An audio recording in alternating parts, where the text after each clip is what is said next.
Our first book today, friends, is about a little girl that wears red and goes to visit her grandma. But a hungry wolf gets in the way. This is the story of Little Red Riding Hood.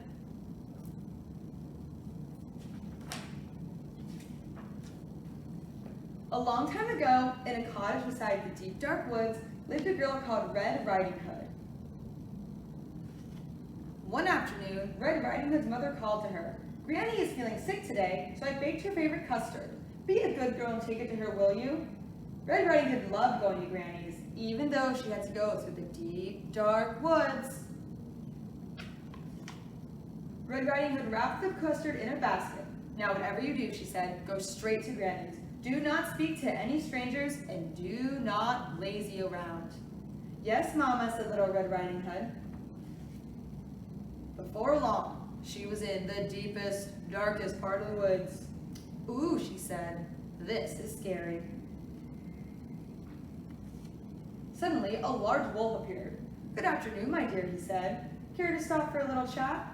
"Oh, gracious," said Red Riding Hood. "My mama told me not to talk to strangers." But the wolf was very charming. "And where are you going, sweet thing?" he said. "I'm on my way to visit Granny, who lives in a pretty yellow house on the other side of the woods. She's feeling poorly, and I'm taking her a surprise." "You don't say," said the wolf. Then he had an idea. "Why don't I eat them both?" he thought. "Allow me to escort you," he said. "You never know who might be lurking around." Soon they came to a patch of sunflowers. "Why not pick a few for Granny?" the wolf said. And while Red Riding Hood was picking a bouquet, the wolf went ahead to Granny's. "Who is it?" called out Granny. "It is I, your delicious darling granddaughter," said the wolf in a high voice. "Come on in," said Granny. "Surprise!" cried the wolf. Granny was furious that her reading got interrupted. "You get out of here, you horrid thing!" she cried. But the wolf gobbled her right up, and he didn't even chew. "Tasty," he said, patting his belly. Then he heard footsteps. "And here comes dessert," he thought. So he put on Granny's cap and glasses, climbed into bed, and pulled up the covers. "Who is it?" he called out in his sweetest Granny voice. "It is I, your little granddaughter," said Red Riding Hood. "Come on in," said the wolf. Red Riding Hood was distressed that her grandmother had changed. "My Granny, what big eyes you have," she said. "All the better to see you, my dear," said the wolf. "And Granny, what long arms you have," said Red Riding Hood. "All the better to hug you with, my dear." "Oh, Granny, what big teeth you have." "The better to eat you, my dear," cried the wolf. And he gobbled her right up. But he was enormously pleased with himself. So he soon was snoring away. A hunter was passing and said, "Well, that doesn't sound like Granny." So the brave hunter jumped in the window, killed the wolf, cut him open. Out jumped Granny and Red Riding Hood. "We're ever so grateful," said Red Riding Hood. "That wolf won't trouble you again," said the hunter. "It was so dark in there, I couldn't read a word," said Granny. Granny loves her books. Red Riding Hood promised never, ever to speak to another stranger again. And she never did. Oh my goodness, that is one naughty wolf.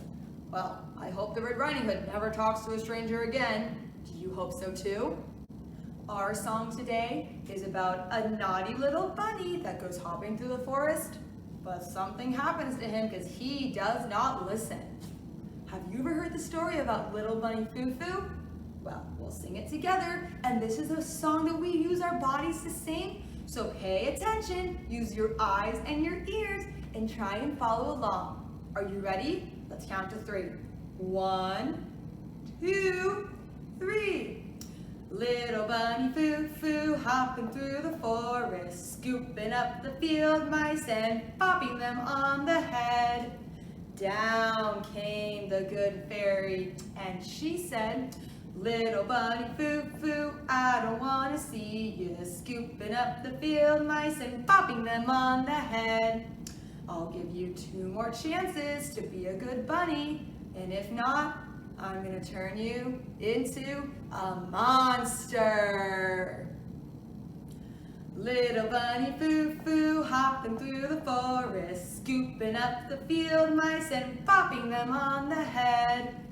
Down came the good fairy, and she said, little bunny foo-foo, I don't want to see you scooping up the field mice and popping them on the head. I'll give you one more chance to be a good bunny. If not, I'm gonna turn you into a monster. Let's see if little bunny foo-foo listens. What do you think? Little bunny foo-foo hopping through the forest, scooping up the field mice and popping them on the head. Down came the good fairy, and she said, little bunny foo-foo, I don't want to see you scooping up the field mice and popping them on the head. I gave you 3 chances to be a good bunny, and now I'm gonna turn you into a monster. Can you show me your best monster face?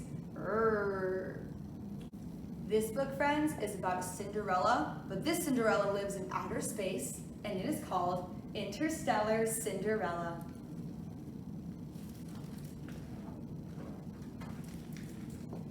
Once upon a planetoid amid her tools and sprockets, a girl named Cinderella dreamed of fixing fancy rockets. She fixed the robot dishwashers and zoom rooms in her care, but late each night she snuck away to study ship repair. One day her wicked stepsisters came dashing in excited.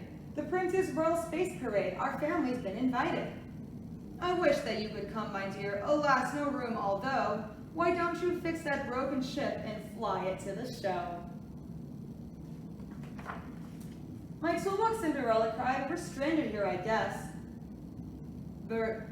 Murgatroyd the mouse sent out a cosmic SOS. I'm here, your fairy god robot. I'll make you brand new tools. You'll need a spacesuit too, of course, atomic blue with jewels. This power gem will speed your ship across the starry sky. It only lasts till midnight. After that, your ship won't fly. Oh, thank you, Cinderella cried. She quickly fixed the rocket and tucked the sonic socket wrench inside her spacesuit pocket. She zoomed past stars and nebulae and parked beside a moon. The space parade was glorious. Each spaceship made her swoon. At last the royal ship approached. Her heart was filled with yearning. The ship of Cinderella's dreams. Oh heavens, what was burning? Uh-oh. What do you think's burning? The prince's spaceship jerked and hissed and spewed a cloud of grit. The prince hopped out. Oh, blast what now? My chief mechanic quit. But Interstellar Cinderella knew just what to do. She zapped with her socket wrench. The ship was good as new. The prince invited her on board. Last stop, Galactic Hall. He said, I hope you'll join me for the gravity-free ball. That sounds like fun. They talked for hours of rocket ships. The time went whizzing by. Then Cinderella saw the clock and said, I have to fly. But wait, the prince called after her. Please tell me how to find. The girl was gone, but she had left her socket wrench behind. The prince sent out transmission to the farthest edge of space. I'll search the cosmos for her. How I wish I'd seen her face. The prince's ship, Gisela screeched. Her sister squealed in fear. The prince won't marry one of us if Cinderella's here. Their mother said, don't worry, he won't find her in the house. I've trapped her in the attic with that useless robot mouse.